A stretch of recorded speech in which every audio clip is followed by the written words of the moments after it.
Je rends vraiment grâce à Dieu parce que il y a quand même certaines choses qui ont été dites et qui font partie de la prédication.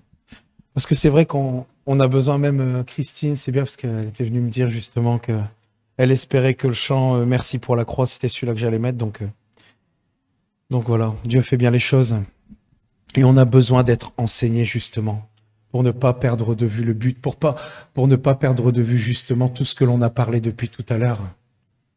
Et justement, on en parlait il y a 2 semaines, on a encore parlé un petit peu la semaine dernière, concernant justement le domaine de la gratitude, concernant le domaine de la reconnaissance.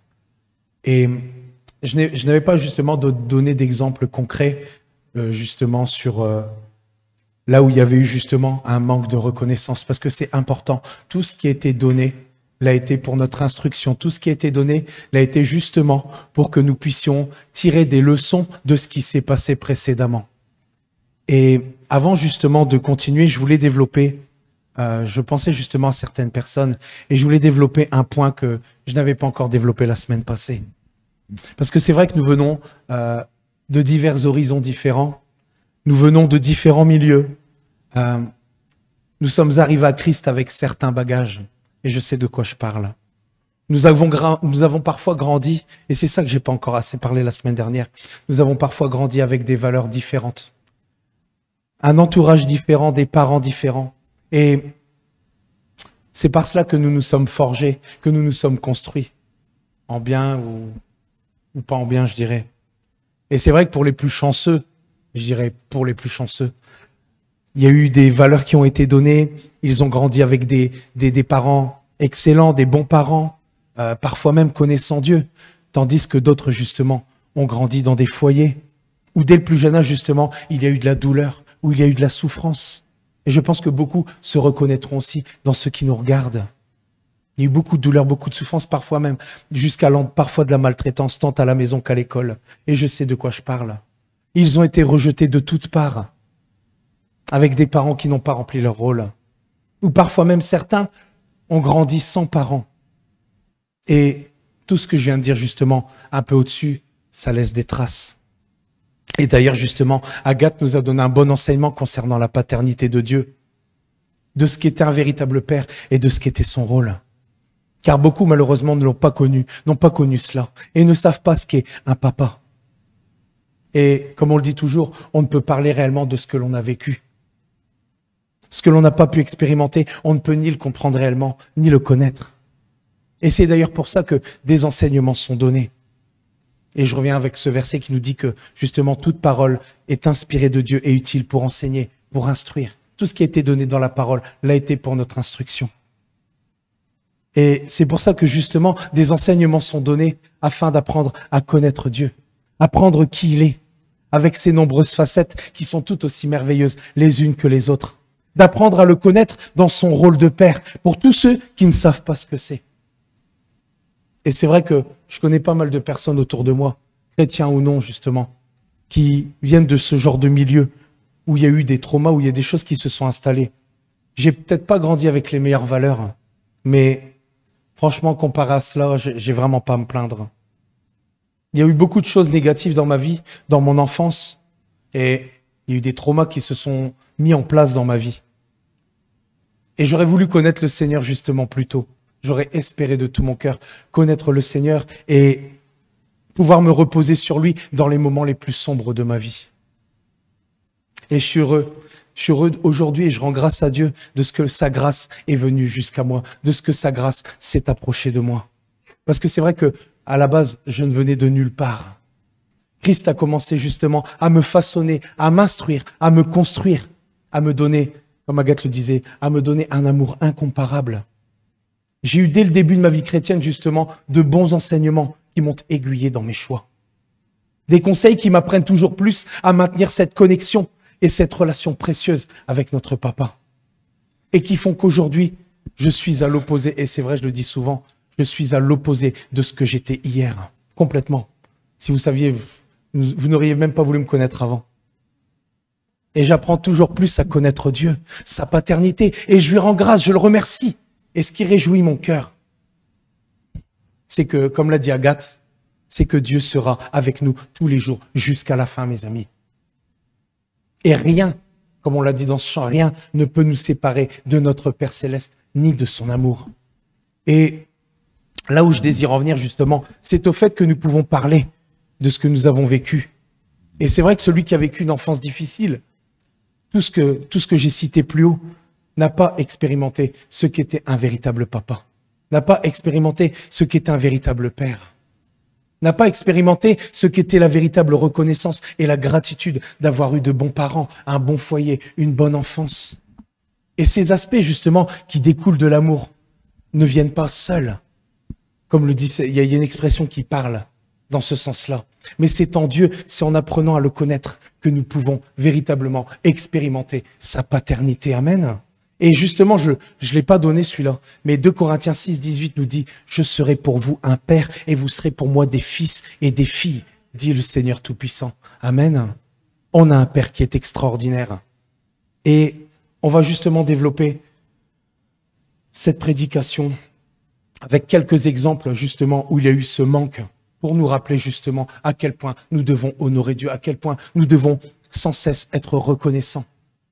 Encore cette semaine, j'ai vécu une semaine atroce et je vais en parler un petit peu plus loin.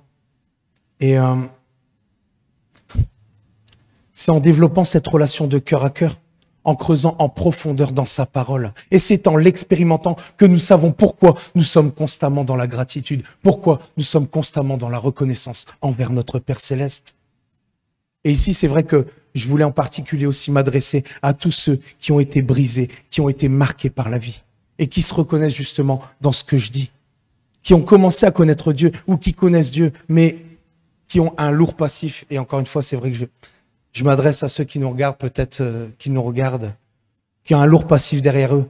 Et je les invite à ne pas sous-estimer la puissance qui peut découler dans nos vies en pratiquant constamment ce principe de gratitude et de reconnaissance envers le meilleur des pères qui soit, parce qu'il est le meilleur papa que nous pouvons avoir.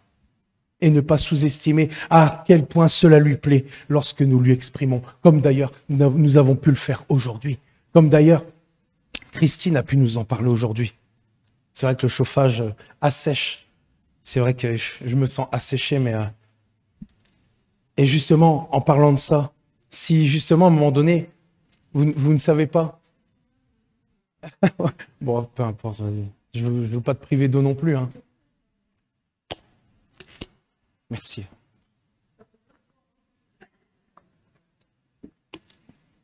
Oui, il y a tellement de choses que je te remercie. Ah là là, on a un Dieu qui est extraordinaire. Comme je le disais, nous ne devons pas sous-estimer à quel point il aime. Et Agathe en a parlé tout à l'heure, quand nous lui exprimons notre reconnaissance, notre gratitude. Et que justement, pour ceux et celles qui nous regardent et qui n'arrivent pas à approfondir Dieu un lourd passif, cette relation de cœur à cœur, qui n'arrivent pas à approfondir cette relation avec notre Père Céleste et que vous avez l'impression qu'il vous manque quelque chose. La gratitude et la reconnaissance envers notre Père Céleste sont une clé. Et je dis pas la clé, parce que des clés, on en amène toutes les prédications, tous les messages qui sont donnés amènent des clés pour avancer. Et j'aime bien cette femme pasteur là qui dit que justement nous sommes là justement pour reconnecter le peuple de Dieu constamment avec le Père. Ah, j'aime entendre cette phrase et je l'avais sur le cœur. On a un Dieu qui est extraordinaire. Oh oui.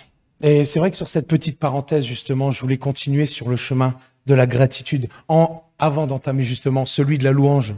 Mais je me rends compte que je ne parlerai pas du domaine de la louange aujourd'hui, même si c'était mon intention, parce que c'était l'étape suivante. Nous en avons parlé un petit peu la semaine dernière. Et c'est vrai que je parlais dernièrement justement de ceux qui pensent que parce qu'ils sont sous la grâce, alors tout est acquis et qu'il n'y a plus besoin justement de dire merci. Et je voulais aussi parler de ceux qui sont véritablement, authentiquement reconnaissants envers Dieu. Mais parfois, c'est vrai que nous avons cette reconnaissance, mais nous ne prenons pas, moi le premier, parfois pas le temps de s'arrêter pour dire merci. Et justement, parfois en réunion de prière, et c'est ce que je disais à Agathe, tour à tour, parfois, nous nous arrêtons pour dire merci à notre Seigneur, combien nous lui sommes reconnaissants. Et c'est important pour lui. Parce que notre cœur, c'est vrai, peut être authentiquement reconnaissant, mais Dieu aime nous l'entendre dire Amen. Et comme je le disais la fois passée, dans 1 Thessaloniciens, il nous est dit, exprimez votre reconnaissance en toutes circonstances, et dans d'autres versions, en toutes choses, en toute situation. Exprimez, car c'est la volonté de Dieu pour vous en Jésus-Christ. Amen. Dieu, justement, comme je le disais, nous demande d'apprécier ce qu'il fait pour nous et de prendre de temps et de prendre justement le temps de lui exprimer à tous les niveaux, quels qu'ils soient, comme Christine nous en a parlé tout à l'heure d'ailleurs. Et je vais prendre justement avec vous le proverbe 3:6.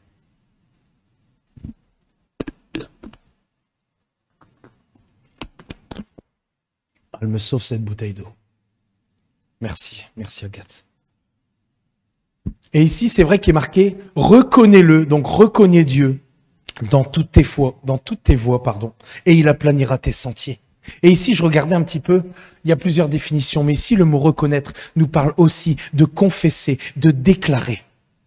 Et justement, quel est, et Agathe justement m'a spoilé un petit peu, quel serait notre sentiment justement si nos enfants ne nous disaient jamais merci, qu'ils ne démontraient aucune preuve de leur gratitude et qu'ils ne feraient que juste accepter la chose, quelle qu'elle soit, justement. Mes enfants, justement, en parlant de mes enfants, ils le font, mais les fois où ils oublient, je peux vous dire que je suis pas... Moi, c'est mon sentiment à moi. Mais mes enfants disent merci, mais quand la fois où ils ne le font pas, je suis pas content. Je suis un peu irrité. Ouais, voilà, c'est ça, parce que c'est vrai que Dieu n'est pas frustré, mais c'est vrai que je voulais dire ce mot-là. On est un peu frustré parce qu'on attend d'eux quand même qu'ils aient de la reconnaissance, qu'ils ne prennent pas tout pour acquis. Et c'est pareil avec Dieu. Et justement ici, je lisais un article qui est non chrétien. Et vous savez quoi? Ils expliquaient que le mot merci était bien plus qu'une expression, que cette valeur, qui est sous-estimée justement dans notre monde, restait essentielle pour notre bien-être. Donc vous imaginez, encore un truc. Mais après je me dis, j'avais envie de me dire c'est normal, c'est Dieu qui l'a institué, c'est dans sa parole. Et je dirais même que le fait de dire merci, pour aller plus loin, pour venir en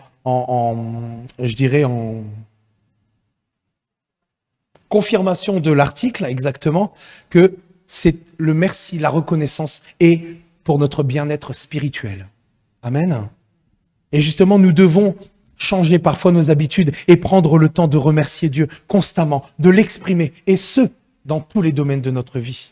Et tout ce qui a été apporté aujourd'hui est vraiment en rapport avec justement ce que je vais apporter. Il y a des choses, c'est vrai, qui parfois sont moins marrantes, comme les exemples que je vais donner, mais on en a besoin justement pour tirer des leçons. Et comme je le disais, dans tous les domaines de nos vies, n'avons-nous pas, parce que c'est vrai que ça venait sur mon cœur, n'avons-nous pas de raison justement pour exprimer notre reconnaissance chaque jour qui passe pour sa patience, pour la patience de Dieu envers nous? Nous qui commettons justement, je dirais si je l'ai noté comme ça, des erreurs journalières. Combien de fois nous ne pouvons pas remercier Dieu pour cela, pour sa patience envers nous? Et des fois, je pleure parce que je me dis, Seigneur, tu es tellement patient avec moi. Des fois, je ne réagis pas toujours comme je devrais réagir. Et je pleure parce que je suis vraiment reconnaissant au Seigneur de ce qu'il est patient avec moi. Il est tellement patient avec moi. Il est patient avec nous tous. Avec nous tous, ouais. Ah, Seigneur Jésus. Merci, Seigneur. Et en plus, c'est vrai que, comme je dis, reconnais-le dans toutes tes voies. Si je le reconnais à toutes les étapes de ma vie, si je le reconnais dans toutes mes voies, je peux m'en remettre totalement à lui pour diriger mes pas. Et à travers cette reconnaissance, nous avons cette assurance que ce qu'il fait pour nous hier, il le fera encore demain. Amen. Ce que je veux dire par là, c'est que de la même façon qu'il nous a aidés et guidés par le passé, il le fera encore pour nous demain, dans l'avenir. Amen. Et la reconnaissance, justement, parce qu'on parle parfois de l'amour, et il y a des fruits qui sont dérivés de l'amour. Parce que c'est vrai que la Bible n'en cite que quelques-uns, mais je pense sincèrement que la reconnaissance est un fruit dérivé de l'amour. Et Jésus, justement, a dit que dans la fin des temps, malheureusement, l'amour du plus grand nombre se refroidirait parmi le peuple de Dieu. Ceux qui comprennent aussi la gratitude. Mais cela ne s'est pas passé qu'à la fin des temps. Et on va voir ici justement deux exemples pour illustrer dans l'Ancien Testament, qui sont là pour justement notre instruction et pour tirer des leçons de ce manque de gratitude qui est vraiment primordial pour notre Seigneur, pour notre Sauveur, pour notre Dieu. Et vous avez vu combien il est important, combien il est merveilleux de louer notre Dieu, parce que c'est un Dieu extraordinaire. Amen. Nous n'avons pas toutes les cartes en main, comme le disait Agathe. Parfois, nous voyons qu'un mètre, mais ça suffit parce que c'est un jour à la fois. On a un Dieu extraordinaire et il connaît d'avance notre destinée. Amen. Et je vais prendre avec vous justement dans l'Ancien Testament, parce qu'on parlait de désert tout à l'heure. Et on va prendre dans l'Ancien Testament, et dès le début d'Exode 11 justement, ce qu'il nous est dit.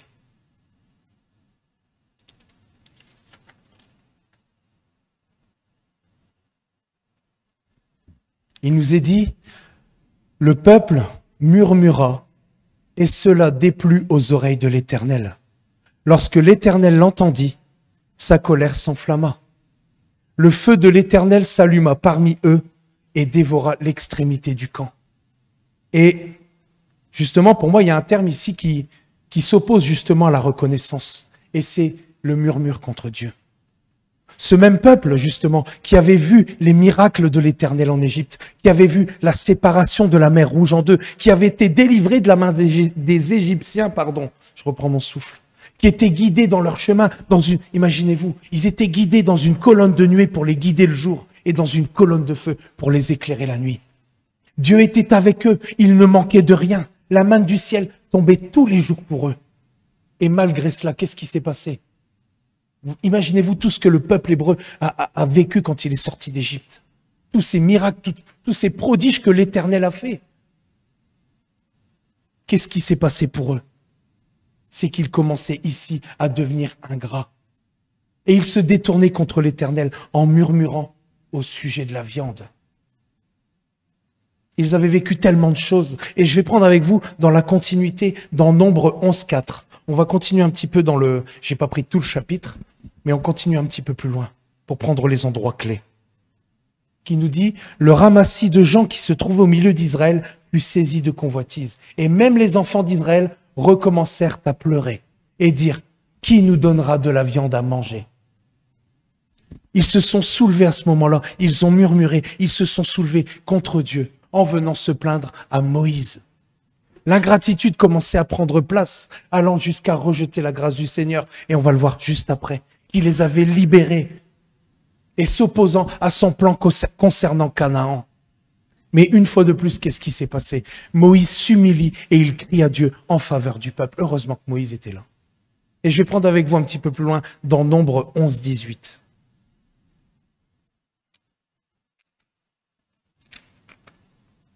Donc à ce moment-là, ils murmurent et Moïse plaide en leur faveur à Dieu. Et qu'est-ce que dit Dieu? Tu diras au peuple, sanctifiez-vous pour demain et vous mangerez de la viande, puisque vous avez pleuré aux oreilles de l'Éternel en disant, qui nous fera manger de la viande? Car nous étions bien en Égypte. Et c'est vrai combien de fois, je voulais faire une parenthèse parce que c'est venu dans ma pensée, combien de fois l'ennemi justement, mais moi ça arrive parfois qu'il mette dans mes pensées, parce que quand on a vécu beaucoup de choses sans le Seigneur, et qu'on est dans un monde qui fait des choses qui sont contre Dieu, il y a combien de fois l'ennemi met dans nos pensées justement que nous étions bien en Égypte, malgré l'esclavage. C'était bien quand tu faisais ça, ça et ça. C'était bien quand tu avais ça, ça et ça. Ou que tu pouvais faire ça et ça. Mais maintenant c'est terminé, c'est fini. Et ça m'est déjà arrivé dans le passé, ça m'arrive encore. Quand on voit des fois des choses qui se passent, on a des souvenirs qui sont parfois, et ça j'en parlais justement, des souvenirs qui sont parfois olfactifs, où il y a des pensées qui viennent parce qu'on a vécu certaines choses. Et l'ennemi veut utiliser tous les moyens pour que nous puissions retourner en Égypte. Amen. Qu'on puisse tous retourner en esclavage. Et je continue. L'Éternel vous donnera de la viande. Donc je reviens là. Qui nous fera manger de la viande? Car nous étions bien en Égypte. L'Éternel vous donnera de la viande et vous en mangerez. Vous m'entendez bien? Ok. C'est vrai que j'ai pas. En plus, ma voix n'est pas terrible non plus, donc j'ai rien pour moi aujourd'hui. Hein. Et qu'est-ce que Dieu a fait? Qu'est-ce que Dieu a fait? Encore un miracle. Des milliers de cailles tombées du ciel tout autour du camp, sur un rayon d'une journée de marche, et elles recouvraient le sol jusqu'à 1 mètre de hauteur. C'est pas un miracle, ça? Hein? Non, mais vous imaginez. Imaginez-vous. C'est un miracle. C'est encore quelque chose de prodigieux de la part de l'Éternel. Et pendant près de 2 jours, on voit le peuple ramasser des cailles. Elle a vu de cela. Comment est-ce que le peuple a réagi? Comment est-ce que le peuple a réagi à la vue de cela? Je vais vous le dire. Nombre 11, 33. C'est vrai, quand j'ai lu cette histoire, je me suis dit, ça a été quand même terrible. Regardez, rien que la première, ça en dit long. Comme la chair était encore entre leurs dents sans être mâchée. La colère de l'Éternel s'enflamma contre le peuple et l'Éternel frappa le peuple d'une très grande plaie. Et on se dit, pourquoi est-ce que Dieu a réagi comme ça? Pourquoi sa colère est-elle tombée sur le camp? Ben moi, je vais vous le dire. Ce qui est frappant dans ce texte, quand on le lit, c'est pas l'ombre. Il n'y a pas eu l'ombre d'une action de grâce. Il n'y a pas eu un remerciement au Dieu des cieux. Il n'y a rien qui a été fait par le peuple concernant ce miracle de provision. Pourtant, la présence invisible de Dieu et ce miracle extraordinaire auraient dû remplir le peuple d'une crainte respectueuse. Comment est-ce que nous aurions réagi? Il aurait dû remplir le peuple d'une crainte respectueuse et de reconnaissance. Comment est-ce que nous aurions réagi face à cela? Ils ont réagi comme le feraient certains enfants de cette génération. Et je n'ai pas encore d'ado. J'ai ce qu'on appelle, on appelle maintenant des pré-ados. Je n'ai pas encore d'ado, mais c'est comme ça qu'ils ont réagi. On dirait presque des ados à ce moment-là, qui trouvent normal d'avoir à manger devant eux, une maison, de quoi se vêtir, et même de l'argent de poche, sans avoir besoin de dire merci. Vous voyez ce que je veux dire? Ouais. Je sais que plusieurs vont être touchés par ce que j'ai dit là. Moi, je commence à avoir certains problèmes. On essaye de vraiment les éduquer. Mais ouais, on essaye vraiment de les éduquer selon le cœur de Dieu. Après, c'est vrai, comme on le dit, on remet vraiment cette affaire entre les mains du Seigneur. Parce qu'on veut que nos enfants soient sauvés. C'est ce que nous désirons. À un moment donné, on ne peut que prier pour eux, mais je me souviens un Roubi qui disait que, voilà, ils sont au bénéfice de notre prière. Et moi, je suis convaincu que nos enfants, quels qu'ils soient, même qu'ils soient ingrats maintenant, ils vont se tourner vers le Seigneur. Amen. C'est notre espérance pour eux. Ah, Seigneur. On a un Dieu extraordinaire. Et c'est ça, d'avoir l'argent de poche sans besoin d'avoir à dire merci, d'être reconnaissant. Pas même une louange à Dieu n'a été faite pour l'exaucement de leur prière, ou plutôt de leur plainte. On aurait pu croire justement sur le coup que du poison était dissimulé dans l'écaille parce que ça a été rapide. Ce qui a causé une plaie et par là même la mort de beaucoup dans le camp. Mais non, ce poison était dans le cœur même du peuple. Leur manque de reconnaissance et leur mauvaise attitude a été un poison destructeur pour eux. Nous devons véritablement être vigilants à ce que ce poison ne s'infiltre jamais dans nos cœurs. Parce que personne n'est à l'abri. Personne n'est à l'abri. Il y a tellement d'exemples qui sont donnés dans la parole de Dieu qu'on sait que nous devons prendre garde, que nous devons faire attention. Et dans le cas du peuple hébreu, on parle de miracles, de prodiges. Imaginez-vous ce qu'ils ont vécu. Imaginez-vous les miracles, les prodiges de l'Éternel qu'ils ont vécu. On ne parle pas, justement ici, parce que je repense à cela, on ne parle pas d'une place de parking, mes amis. Vous voyez ce que je veux dire? Même si je remercie Dieu, et je rends grâce à Dieu, et je le fais à chaque fois. Quand je lui demande justement, et dernièrement ça m'est arrivé, je lui demande juste une place de parking. Et quand j'arrive, le parking est blindé, et je dirais comme par hasard. Il y a des voitures qui sont en file, et moi j'avance derrière les voitures. Et à un moment donné, la voiture qui s'en va, c'est celle qui est juste devant moi. Et je ne peux... Pour moi, ça, c'est un miracle déjà. Vous voyez ce que je veux dire? Mais oui, c'est ça. Et ces petites choses que Dieu... Et j'avais lu un article, je ne vais pas épiloguer sur l'article, mais qui disait que parfois, Dieu mettait son plan de côté pour l'humanité afin de venir pour nous dans les petites choses. Parce qu'on ne dérange pas Dieu, nous sommes ses enfants. Il met de côté certaines choses juste pour s'occuper de nous. Juste pour venir dans les moindres petites faveurs de ses enfants, parce qu'il nous aime, parce qu'on a un Dieu qui est extraordinaire, encore une fois. Quel Dieu, quel Dieu. Et justement, pour revenir à ce miracle, il y a eu vraiment un phénomène d'ingratitude. Il y a eu un esprit d'ingratitude qui s'est infiltré. Et pourtant, à plusieurs reprises, on voit dans la parole de Dieu, le peuple hébreu louer Dieu et éclater en triomphe pour l'Éternel. Mais ici, ils sont passés à côté. Et en raison justement de cette attitude de cœur, qu'est-ce qui s'est passé? Ils ont raté leur héritage. Ils moururent dans le désert. Leurs plaintes et leur insatisfaction ont interrompu le plan de Dieu pour leur vie. Ils n'arrivèrent malheureusement jamais à destination. dans cet endroit merveilleux où coulait le lait et le miel, à cause justement de leur manque de gratitude, de leur manque de reconnaissance, de leur manque de louange envers Dieu. Je suis vraiment content de tout ce qui a pu se passer aujourd'hui, de comment ça s'est enchaîné. Ah Seigneur, tu fais tout concourir, Seigneur Jésus. Et justement, je vais prendre avec vous dans la Bible Semeur, dans Romains 1, 21 de la Bible Semeur.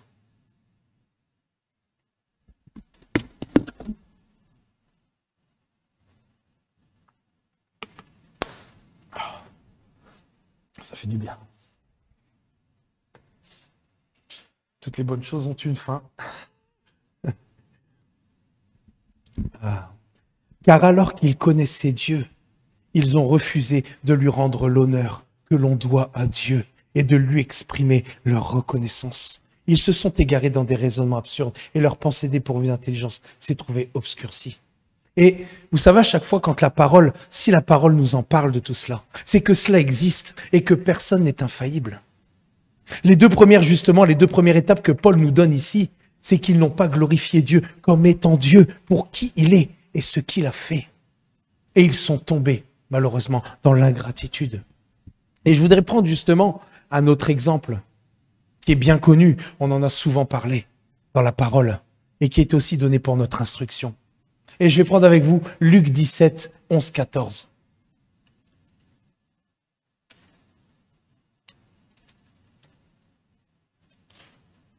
On a un Dieu qui est extraordinaire. Et c'est vrai que c'est un jour à la fois.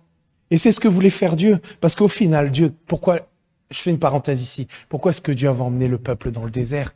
Il voulait vraiment qu'ils puissent sortir de ce conditionnement qu'ils avaient eu en Égypte. Il voulait que le peuple puisse dépendre de Dieu. Il voulait leur donner une éducation. C'était pas pour leur mal qu'il les avait emmenés dans le désert, mais c'était pour leur éducation, pour qu'ils puissent apprendre à dépendre de Dieu. Dieu avait le meilleur plan pour eux. Et c'est la même chose pour nous. Nous sommes conduits au désert. Mais moi, je sais que la terre promise n'est pas loin, mes amis. Et Dieu va nous donner la victoire. Nous sommes plus que victorieux en Christ. Amen. C'est ça que Dieu veut faire. Comme Agathe l'a dit, il ne châtie pas, il ne punit pas. Ce qu'il fait, c'est par amour pour nous, parce qu'il nous aime. Il veut qu'on aille plus loin. Parce que notre but, ici-bas, c'est vraiment de ressembler à Christ, d'avoir Christ qui vit en nous, d'avoir ses traits de caractère, de posséder les valeurs de Dieu. Amen. On a un Dieu qui est extraordinaire. Et c'est ce que le peuple aurait dû comprendre quand il a été emmené dans le désert, sachant qu'en plus, ils ont vécu. C'est vrai que je suis jaloux quand je vois ça, c'est vrai que je me dis, c'est extraordinaire quand même, tous les miracles, tous les prodiges que Dieu a fait pour le peuple hébreu. Moi, j'ai envie de voir ça pour tourner. J'ai envie de voir ça pour tourner. J'ai envie de voir ça pour cette assemblée. J'ai envie de voir ça pour ceux qui sont à l'extérieur. Moi, j'ai envie de pleurer avec tous ceux qui sont brisés à l'extérieur. Je veux pleurer avec eux. Ah Seigneur, je veux que tu les touches, Seigneur Jésus. Et on a tous ce désir-là de voir Dieu toucher cette génération qui est à l'extérieur et qui est brisée. Oh Seigneur Jésus, guide-nous. Guide-nous, Saint-Esprit. On a un Dieu qui est extraordinaire. Et je vais prendre, comme je le disais avec vous, un autre exemple. Dans Luc 17, 15 à 19 dans un premier temps. Dans Luc 17, 11 à 14 dans un premier temps, pardon. Et vous connaissez tous cet exemple. Jésus, se rendant à Jérusalem, passant entre la Samarie et la Galilée. Comme il entrait dans un village, 10 lépreux vinrent à sa rencontre. Se tenant à distance, ils élevèrent la voix et dirent « Jésus, Maître, aie pitié de nous !» Et dès qu'il les eut vus, il leur dit « Allez vous montrer au sacrificateur !» Et pendant qu'ils allaient, il arriva qu'il fut guéri. Et justement, pour la petite histoire, c'est une petite parenthèse aussi, pourquoi justement Jésus, quand ils leur ont demandé, quand il leur a dit « Aie pitié de nous !» Pourquoi est-ce que Jésus leur a demandé directement d'aller se montrer au sacrificateur? On apprend des choses avec la parole de Dieu. Parce que les personnes atteintes de lèpre ne pouvaient pas s'approcher des gens, ça on le sait. Ils devaient sans cesse crier « Impur, impur !» avertissant ainsi tout le monde de s'écarter de leur chemin, parce que nous savons que cette maladie est très contagieuse. Et il faut savoir que justement, Une personne qui était guérie de la lèpre devait se montrer au sacrificateur, qui devait constater et lui donner un certificat attestant qu'il n'était plus contagieux. Amen. C'est vraiment pour la petite histoire, parce que des fois, il y a des choses dans la parole, on dit, mais pourquoi il dit d'aller se montrer au sacrificateur? Et c'est toujours bien d'avoir cette culture de la parole de Dieu. Amen. Pour tout remettre dans le contexte. On a un Dieu extraordinaire. Et je vais prendre la suite avec vous, justement, qui est pas plus intéressante, mais qui est pour nous, justement, propice à ce message. Et c'est dans Luc 17, 15 à 19. L'un d'eux, ils étaient 10, l'un d'eux, se voyant guéri, revint sur ses pas, glorifiant, louant Dieu à haute voix. Il tomba sur sa face aux pieds de Jésus et lui rendit grâce, le remercia. Ça, c'est dans d'autres versions. C'était un Samaritain. Jésus, prenant la parole, dit, « Les 10 n'ont-ils pas été guéris? Et les 9 autres, où sont-ils? Ne s'est-il trouvé que cet étranger pour revenir donner gloire à Dieu? » Puis il lui dit, « Lève-toi, va, ta foi t'a sauvé. » Et c'est vrai que justement, on voit encore ici une histoire remarquable concernant la guérison, concernant ce que Dieu a fait de prodigieux encore à travers 10 lépreux. En plus, si on développe un petit peu, on peut s'imaginer qu'ils ont commencé à sentir la puissance de Dieu traverser leur corps. Et ils virent justement que leur peau se renouvelait avec des nouveaux tissus qui couvraient justement les marques et les plaies laissées par la lèpre. C'est une sale maladie, la lèpre. Et ils voyaient aussi la guérison chez leur autre compagnon de douleur, forcément. Mais un seul est revenu pour remercier Dieu. Un seul est revenu pour louer Dieu. Et vous voyez ici justement à quel point l'ingratitude, le manque de reconnaissance était présent ou est présent. Et il est présent à pas combien plus forte raison, mais dans le temps dans lequel nous sommes ici, dans la fin de la fin des temps. Qu'est-ce que vous pensez qu'il en est au niveau justement de ce manque de reconnaissance? Et c'est comme justement l'histoire, on parle des 10 vierges, et seulement la moitié était scellée du Saint-Esprit pour aller à la rencontre du Seigneur. Imaginez-vous, qu'est-ce que c'est la moitié? Imaginez-vous combien on est depuis... Mais c'est façon de parler, je le sais. Et tout cela justement nous est donné pour que nous puissions prendre garde et que nous puissions faire attention. Parce qu'il faut savoir une chose, on n'a pas encore parlé, mais on sait que le diable rôde et il cherche la moindre faille, mes amis. Il cherche à pénétrer les cœurs par tous les moyens pour développer ce poison. Et il le fera jusqu'à ce qu'il soit mis hors d'état de nous nuire, je dirais, comme j'avais dit la dernière fois. Et c'est vrai que ici, dans cette petite histoire, nous ne saurons qu'au ciel où sont allés les 9 autres lépreux. Mais ce qui est important ici, c'est de voir que c'est une majorité qui est tombée dans l'ingratitude. C'est pas négligeable. Et ce récit, justement, il révèle une caractéristique très commune de la nature humaine. C'est le manque de reconnaissance pour les bénédictions de Dieu, visibles et invisibles, dans le monde et dans le royaume céleste.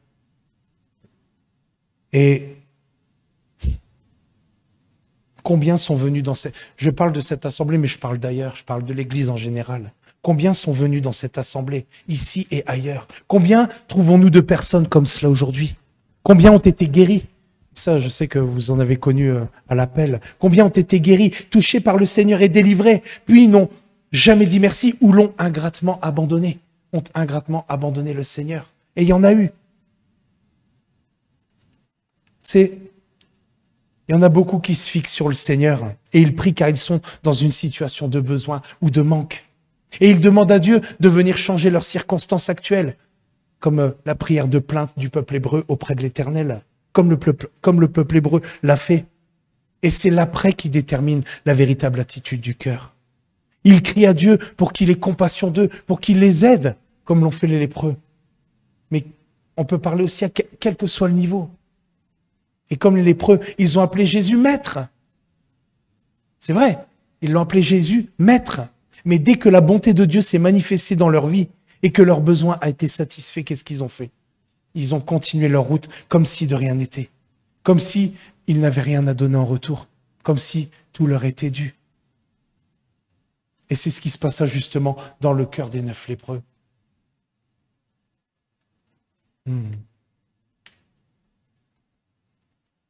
On a un Dieu qui est extraordinaire. Comme je vous dis ici, c'est encore à travers des miracles, des prodiges, des miracles extraordinaires que Dieu agit.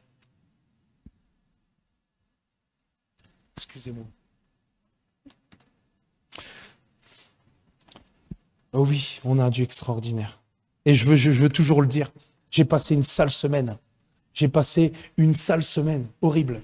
J'ai une douleur qui ne me quitte pas, qui est à peu près à 8 sur 10. Mais je continue de combattre, c'est pas grave. Il y a eu des choses qui se sont passées dans ma semaine, mais je ne vais pas épiloguer là-dessus. C'était vraiment une des pires semaines depuis longtemps. Mais à travers cette semaine, justement, j'ai voulu mettre en pratique.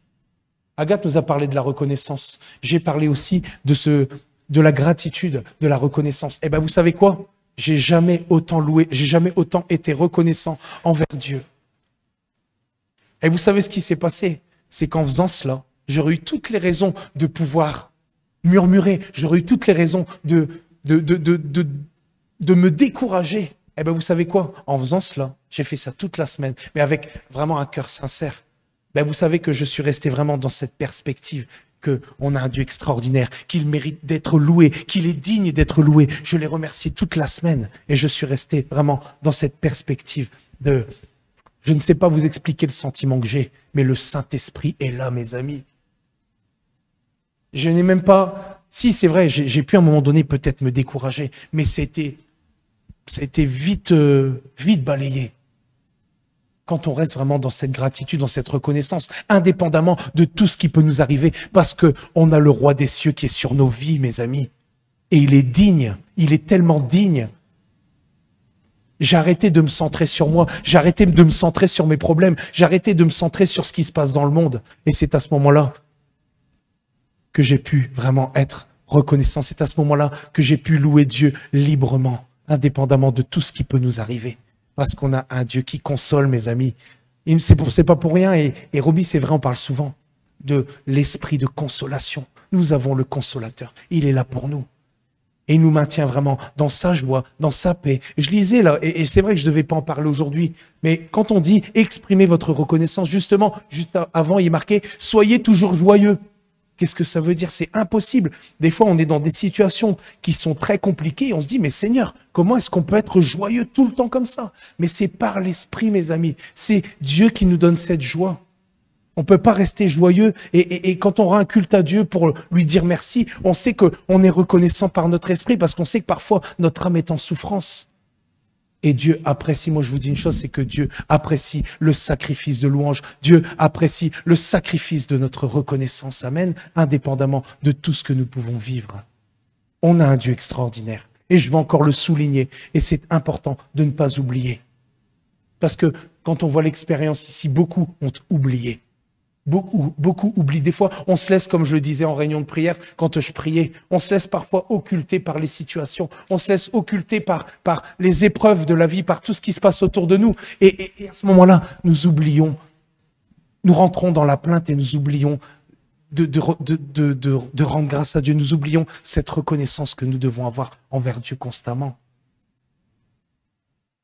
Et c'est ce que j'ai voulu faire cette semaine. J'ai voulu aller à l'encontre de tout ce qui pouvait m'arriver pour continuer de le louer, pour continuer vraiment de lui rendre grâce. Et mes amis, ça paye. On a un Dieu extraordinaire et sa présence, elle est bien là. On ne parle pas de quelque chose qui est lointain. Sa présence, elle est là, mes amis. Et j'ai pu l'expérimenter. Et je rends grâce à Dieu de ce que j'ai pu expérimenter cela. Je ne rends pas grâce de la douleur de 8 sur 10 que j'ai dans l'épaule. Hein. Je ne rends pas grâce pour le mal. Mais je rends grâce de ce que Dieu fait à travers. Ah, merci Saint-Esprit. On a un Dieu extraordinaire. C'est encore une parenthèse. Oh. On a un Dieu extraordinaire. Et je vais prendre avec vous justement, pour terminer le chapitre avec les lépreux, Luc 17, 19. Parce que c'est vrai qu'ici, on s'est centré sur les 9. On s'est centré sur ceux qui sont restés ingrats. Et là, il parle au lépreux qui est revenu, il lui dit, puis lui dit, lève-toi, va, ta foi t'a sauvé. Et c'est vrai que nous allons nous centrer un petit peu sur cet homme qui était différent, qui est revenu sur ses pas lorsqu'il vit justement les stigmates de la lèpre disparaître. Il s'est prosterné en remerciant Dieu, en le louant, en lui rendant gloire pour qui il était et pour ce qu'il faisait. Moi, je pense que à ce moment-là, Dieu a agréé, Dieu a approuvé ce sacrifice de louange, ce sacrifice que cet homme a fait. Et on se rend compte ici qu'un seul a été véritablement transformé. Parce que justement, il a appelé Jésus maître et il est revenu sur ses pas pour rendre grâce. Et je pense que parfois, nous oublions et nous aussi parfois, nous devons revenir sur nos pas pour s'arrêter et remercier le Seigneur. Pour exprimer notre reconnaissance pour qui il est, pour tout ce qu'il a déjà fait dans nos vies. Combien nous parlions des fois de ce qui s'est passé, des bienfaits de Dieu, qu'ils étaient innombrables. Pour tout ce qu'il a déjà fait dans nos vies, et ce qu'il fait, et ce qu'il fera encore. Amen. Et justement, d'après le texte grec, il nous est dit, en fait, ta foi t'a sauvé, va en paix. Et celui qui retourne à Jésus, justement, a été sauvé. La reconnaissance, justement, comme je dis dans nos cœurs, est une force tout aussi transformatrice que la main de Dieu qui guérit la lèpre.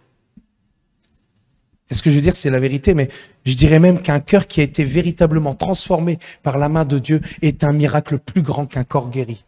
Amen. Et c'est ce que Catherine Kuhlman disait à travers son ministère. Beaucoup ont été guéris, mais le cœur n'a pas été transformé. Et où sont-ils aujourd'hui? C'est vrai que ça fait pas 20 ans que je suis dans le ministère, mais je sais que ceux qui nous ont précédés ont vécu beaucoup ce genre de situation. Où sont-ils aujourd'hui? Dieu a agi et un lépreux fut transformé par la puissance de la reconnaissance qui était dans le cœur de cet homme. Amen. Chacun a reçu la guérison physique, mais seul celui qui est venu remercier Dieu a reçu la guérison spirituelle et éternelle du salut, mes amis. Et si nous faisons justement un constat, nous remarquons qu'il est le seul qui se soit réellement approché de Jésus, vu d'une autre manière, vu d'un angle différent. C'est le seul qui se soit réellement approché de Jésus. Et par là même, nous constatons que la reconnaissance nous ouvre les portes à une relation spéciale avec Dieu, où nous pouvons approfondir cette relation avec notre papa, comme l'a si bien dit Agathe il y a quelques semaines. Amen. Nous devons vivre justement chacun, chacune, dans une attitude de reconnaissance continuelle pour ce que Jésus a fait et ce qu'il fait dans nos vies. Que ce soit à travers nos besoins ou à travers le changement qu'il va opérer dans nos cœurs. Parce que c'est ce qu'il voulait faire aussi avec le peuple hébreu. Il voulait opérer un changement à travers leur cœur, à travers les épreuves auxquelles nous sommes confrontés dans cette vie. Car si Dieu le permet, c'est pour que cela au final, parce qu'on n'a pas toutes les cartes en main, comme disait Agathe, je paraphrase. Et c'est un jour à la fois. Mais on sait que Dieu est en contrôle de tout et que tout concourt pour le bien de chacun de ses enfants. Amen. Il fait du bien ce verset. On le cite souvent, mais on en a tellement besoin dans les moments les plus sombres. Dieu fait tout concourir à notre bien. Et c'est ça que je disais, que tout cela était donné pour notre instruction et pour tirer des leçons. Nous devons véritablement prendre garde et faire attention à ce que la parole nous dit. Nous devons prêter attention aux avertissements du Seigneur. Et justement, ce concept de reconnaissance est profondément ancré dans la parole, je dirais. Parce que justement, ce mot et les dérivés de ce mot apparaissent 137 fois à travers la parole. 137 fois. Et je suis persuadé que la reconnaissance ouvre des portes, que c'est une force spirituelle puissante et que parfois nous oublions. Et au vu des temps qui courent actuellement, nous devons rester sur nos gardes parce que le monde s'enfonce de plus en plus dans les ténèbres. Nous voyons un monde qui j'ai pas d'autre mot, qui part en cacahuète complètement. Il y a une décadence, les ténèbres s'épaississent de plus en plus. Mais Dieu nous appelle de plus en plus à entrer dans son admirable lumière. Amen. Et au vu des temps justement qui courent actuellement, nous devons rester sur nos gardes parce que justement, le siècle présent ici déteint sur beaucoup. Nous avons parfois du mal à dire merci ou être reconnaissant, que ce soit par exemple envers Dieu, envers peut-être nos frères et sœurs ou envers le monde environnant. Je parle à plusieurs niveaux. Et nous ne devons pas laisser l'ennemi de nos âmes et le monde qui nous entoure nous contaminer. Le laisser développer son poison dans notre cœur. Mais justement, c'est à nous de contaminer ce monde. Amen. C'est à nous de contaminer ce monde par la lumière du Seigneur. C'est à nous de le contaminer. C'est à nous de le contaminer en tant que peuple de Dieu, afin qu'il puisse, comme nous, expérimenter le salut, les réalités célestes, et expérimenter que nous avons le meilleur papa qui soit. Expérimenter que nous avons le meilleur père qui soit. Amen. Et je vais finir avec ça pour aujourd'hui, mais c'est vrai que dans 2 semaines, c'est ça qui est bien parfois quand Dieu conduit. Des fois, on est là, enfin moi, des fois, je stresse parce que je me dis, ah, ça va être sur quoi? Je pars dans quelque chose, et en fait, après, c'est complètement autre chose. Et je devais parler d'autre chose, et pour finir, j'en suis encore là. Et je dis que dans 2 semaines, justement, on va parler justement que ce style de vie de reconnaissance, de gratitude, de louange est l'une des armes spirituelles des plus efficaces. Car il a non seulement le potentiel de libérer les bénédictions de Dieu pour nos vies, mais aussi de mettre en fuite le diable. Mais j'en dis pas plus. De mettre en fuite le diable. Que ça reste dans un coin de votre tête. Alors vraiment, véritablement, continuons de rester focalisés sur les aspects éternels et constants de la nature de notre Papa. Et sur la façon dont il agit avec nous, parce qu'il le fait pour notre bien. Amen. Si nous restons dans cette perspective, maintenant j'emploie souvent ce mot, je ne sais plus pourquoi. Si nous restons dans cette perspective, alors nous nous retrouverons toujours en train de rendre grâce à Dieu sans cesse. Prier sans cesse, rendre grâce à Dieu sans cesse, je rajouterai. Amen. On a un Dieu qui est extraordinaire. Et il fait tout concourir pour le bien de chacun d'entre nous. Il a une destinée pour chacun d'entre nous et il nous aime. Amen. Et voilà, je voulais simplement vous dire, soyez bénis abondamment. Je suis vraiment, et je rends grâce à Dieu, je le dis, mais je suis vraiment reconnaissant d'être au milieu de vous. Je suis content d'être ici, parmi vous. Amen. J'espère que vous aussi. Mais sinon, vraiment, soyez bénis. Demain, réunion de prière à 19h. Et voilà, écoutez, soyez bénis. Et je rends grâce à Dieu. Merci. Bon dimanche à tous ceux qui nous regardent. Amen.